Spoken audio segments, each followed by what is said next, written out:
እናቴ ከክብርት ይታይሽ ወርቄ ከአባቴ ከክቡር በላይ ፈንታ አብሽካን ተወልጃለሁ። አብሽካን ጊዮርጊስ ክርስትና ተነስቻለሁ ዳንግላ ወረዳ።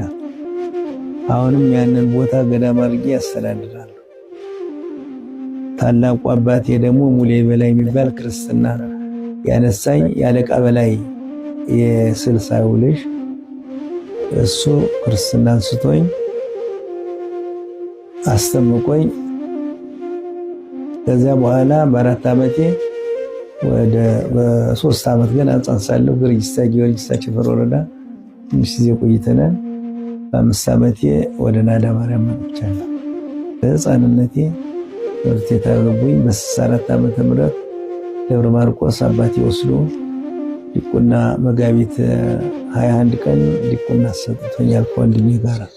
እኔ ትምህርት የጀመርኩ በ6 ዓመቴ ነው እና መጀመሪያውኑ ትልቅ ወንድሜ ይማር ነበር እና ያ ትልቅ ወንድሜ ሲማር አስተዳደር ተብዬ ምሸት እጅ አድር ነበር እና አያቴ አባ ወርቄ ይባላሉ። ታላቅ ሰው ናቸው። ቀድሞም ትንቢት ይናገሩ ነበር ከዘራቸው መነኩሴ እንደሚወጣ እና ፈቅጄልሃለሁና ተማራሉ።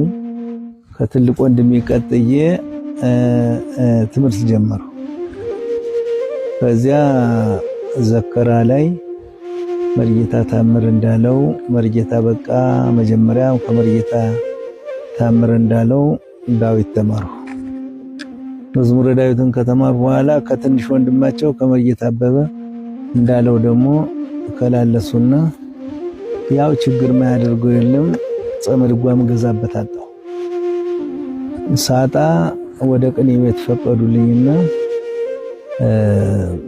ወደ በ65 ዓመተ ምህረት በ66 ዓመተ ምህረት ወደ አስሩ ደብር ቸፈር ወረዳ አስሩ ደብር ሄዱ። አስሩ ደብር ማለት አስሩ ቤተክርስቲያን በአንድ ቀጠና የሚመሩ ናቸው። ከዚያች ለግ ማርያም ላይ የካቲት 20 ቀን ገባኋት።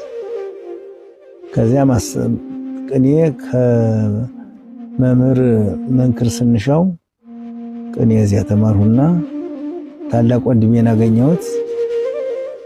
እዚያ ስንማር ከርመን በየካቲት ገባሁ።